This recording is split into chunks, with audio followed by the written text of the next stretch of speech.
한번 심고 방치해도 평생 먹을 수 있는 작물들.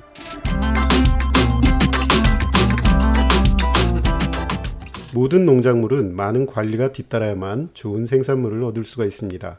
밭도 깊이 갈아줘야 하고 적당한 거름을 매년 공급해줘야 하며 때마다 김매기를 해주고 물도 제때제때 줘야만 잘 자랍니다. 그런데 한번 심어만 놓으면 평생 동안 거의 아무런 관리를 안 해도 때만 되면 먹을거리가 생기는 작물들이 있다면 믿으시겠습니까? 오늘 소개해드리는 8가지 작물들은 정말 심어만 놓고 죽지만 않으면 매년 먹을거리를 얻을 수 있는 작물들이 있어서 소개해드리려고 합니다. 첫 번째로 추천드리고 싶은 채소는 부추입니다.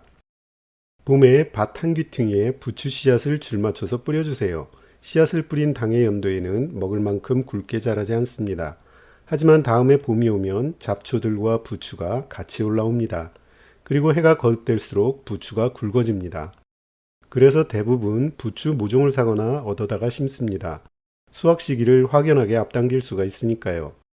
잡초와 함께 자란 부추를 가위로 싹둑싹둑 잘라서 잡초는 골라내고 부추만 추려서 먹으면 됩니다. 이렇게 잘라낸 자리에서 잡초는 더 이상 자라지 못하지만 부추는 또 자랍니다. 4월, 5월 동안 같은 자리에서 3, 4차례 정도 수확이 가능합니다. 3번을 베다 먹었는데도 지금 이렇게 계속 또 난 겁니다.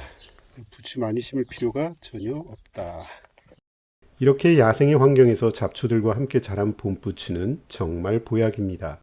시장에서 사먹는 부들부들한 부추와 굵기부터가 다릅니다. 부추는 피를 맑게 하는 작용을 합니다. 그래서 남녀 모두에게 좋지만 남자에게는 최고의 정력제 역할을 합니다. 오이소박이, 김치 등을 만들 때 활용해도 좋고 고기 먹을 때 부추 무침으로 곁들여 먹거나 막걸리 한 사발과 함께 부추전을 부쳐 먹어도 좋습니다. 이처럼 몸에도 좋고 활용도도 다양한 작물입니다. 다 못 잘라 먹고 남은 부추에서는 알뿌리가 늘어나기도 하고 꽃이 피고 씨앗이 떨어져서 스스로 자꾸 옆으로 번져나갑니다. 꼭 심어보시기 바랍니다. 두 번째로 추천드리고 싶은 채소는 머위입니다. 대부분의 작물들이 햇볕이 쨍한 곳에서 잘 자라는 반면 머위는 그늘진 곳에서도 잘 크기 때문에 마당에 그늘지고 구석진 곳을 활용하면 좋습니다. 씨앗을 뿌려도 되지만 그렇게 하면 먹을 수 있도록 재배하는데 너무 오랜 시간이 걸립니다. 그래서 대부분 모종을 사다 심거나 뿌리를 구해서 옮겨 심습니다. 봄에 몇 뿌리만 심어 놓아도 다음 해부터 수확이 가능하고 매년 알아서 번져나갑니다.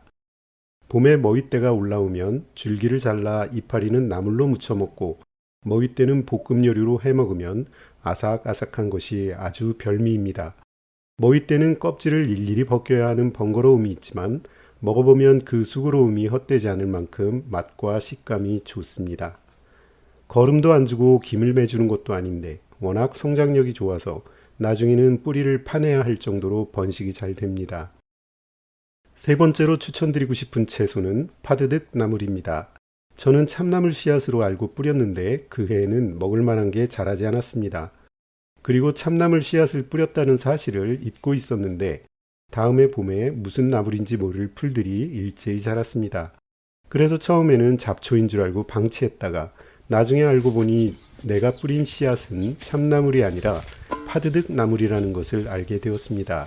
참나물과 파드득 나물은 워낙 비슷해서 흔히들 파드득 나물을 참나물이라고 부르는 분들도 많다고 합니다.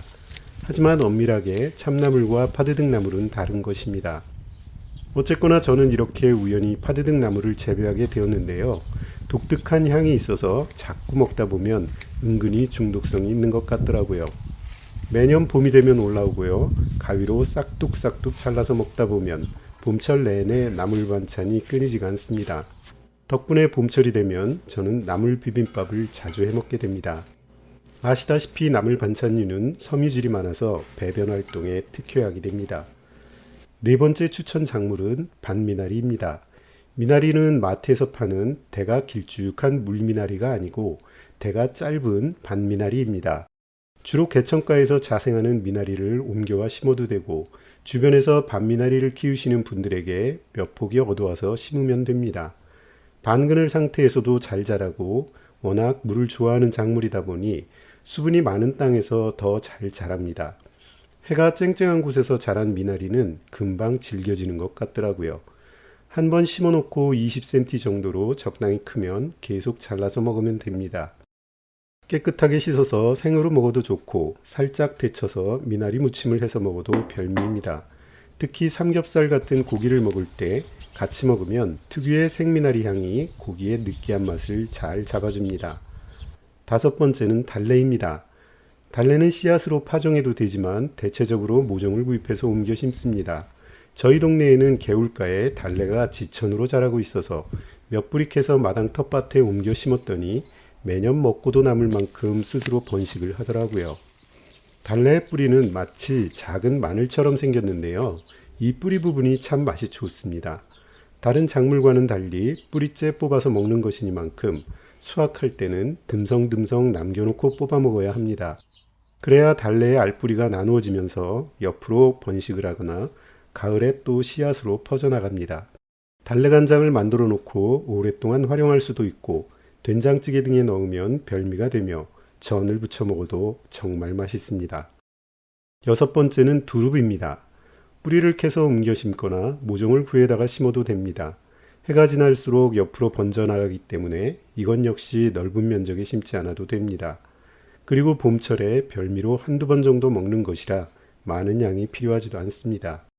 나중에 두릅이 번져서 수확량이 많아지면 두릅장아찌를 만들어 놓고 1년 내내 먹을 수도 있습니다. 일곱 번째는 가죽나무입니다. 조금은 생소한 이름인데요. 이 나무 역시 아주 성장이 빠른 나무입니다. 나무 허리를 매년 싹둑싹둑 잘라내어도 이듬해면 또 새싹이 올라옵니다. 매년 나무의 중간 부분을 싹둑 잘라내주지 않으면 그 높이가 끝도 없이 올라갑니다. 봄에 연보랏빛이 연한 순이 올라오는데 이것을 채취해서 나물로 무쳐 먹어도 좋고 찹쌀풀을 발라서 말린 후에 튀겨 먹어도 좋습니다. 흔히 부각이라고 부르는 음식인데 맛은 제일로 좋지만 손이 많이 가서 잘 해먹게 되지는 않는 음식입니다. 저는 주로 튀김 반죽을 살짝 묻혀서 튀겨 먹는데 아주 바삭바삭하며 특유의 향이 있어서 별미로 즐기곤 합니다. 비 오는 날 막걸리 안주로도 정말 좋습니다. 마지막 여덟 번째로 소개드릴 작물은 아스파라거스입니다. 아스파라거스는 봄에 올라오는 새순을 먹는 것인데 씨앗을 뿌리고 최소 3, 4년은 지나야 먹을 만한 아스파라거스를 수확할 수 있습니다. 그래서 대개 뿌리를 얻거나 모종을 구입해서 심게 됩니다. 저는 씨앗이 있어서 뿌려놓고 거의 5년 정도가 지나서야 모나미 볼펜만한 아스파라거스를 수확할 수 있었습니다. 그리고 그 다음 해부터는 제법 굵직굵직한 아스파라거스가 수확이 되었고 한 움큼 수확이 되면 그날은 고급지게 소고기를 먹는 날이 되었습니다. 아스파라거스는 다비성 식물이기 때문에 봄철에 유박비료 한 삽을 훅 뿌려주시면 더 굵직한 수확을 기대할 수 있습니다. 봄철에 비가 오고 난 다음 날에는 마치 죽순처럼 쑥쑥 올라와서 시기를 놓치면 대가 세어져서 못 먹게 됩니다. 아스파라거스는 날로 먹기도 그렇고 데쳐서 샐러드로 먹어도 그다지 맛이 없는데 유독 소고기 스테이크와 곁들이면 잘 어울리는 것 같더라고요. 많이 수확되는 작물이 아니다 보니 봄에 딱 한두 번 호사를 누리는 것으로 만족하는 작물입니다. 하지만 너무 열심히 잘라 먹어서 아예 이파리가 한 포기도 자라지 못하면 뿌리가 그대로 죽어버릴 수도 있으니 순 몇 개는 꼭 남겨놓으시기 바랍니다. 이외에도 명이나물, 시금치나 쪽파 등도 한 번 심어 놓으면 거의 평생 먹는 작물이라는데 제 경우에는 몇 년이고 방치하다시피 하니까 결국 밭에서 저절로 사라져 버리더라고요. 시금치 같은 작물은 씨앗만 뿌리면 워낙 금방금방 자라는 식물이기도 하고요. 결국 명이, 시금치, 쪽파 같은 것들은 잡초도 뽑아주고 거름도 제때제때 줘야지만 제대로 된 수확물을 거둘 수 있더군요. 반면에 오늘 소개해드린 8개 작물들은 정말 심어만 놓고 거름도 안 주고 풀도 안 뽑아주고 그냥 방치하다시피 하는데도 매년 죽지 않고 때만 되면 스스로 자라서 지금까지 거의 10년 이상을 제가 꾸준히 먹고 있는 작물들입니다. 물론 거름도 한 번씩 주고 잡초도 뽑아주는 등 약간의 관리를 하면 더 상품성 있는 채소들을 얻을 수 있기는 합니다만 저의 귀차니즘은 그냥 맘 편하게 방치했다가 나오면 먹고 안 나오면 안 먹겠다는 심정으로 심어놓은 것들이라서요. 어쨌거나 저 같은 게으른 텃밭지기에게는 딱 좋은 작물이라 오늘 이렇게 소개를 드리게 되었습니다. 그리고 한 가지 주의할 점은 이 작물들은 처음부터 너무 넓은 면적에 심지 마시기 바랍니다. 모든 작물들은 한 번에 수확 시기가 오고 같은 음식을 몇 끼마다 먹으면 질리기 때문에 의외로 많은 양을 먹지 못하고 밭에 그냥 버리게 됩니다. 그리고 스스로 번식을 하면서 자꾸 옆으로 번져나가서 처음부터 욕심내서 많이 심을 필요가 전혀 없습니다. 일단 조금씩 수확해서 먹어보고 기호에 따라서 재배 면적을 더 늘리든 줄이든 하면 되니까요. 위 8가지 작물들은 꼭 귀농 귀촌을 하지 않더라도 마당에 있는 주택에서 사신다면 꼭 키워보시고 수확의 기쁨과 더불어 채소값도 아껴보시면 좋겠습니다. 그럼 오늘도 좋은 하루 보내시고 구독, 좋아요도 부탁드립니다.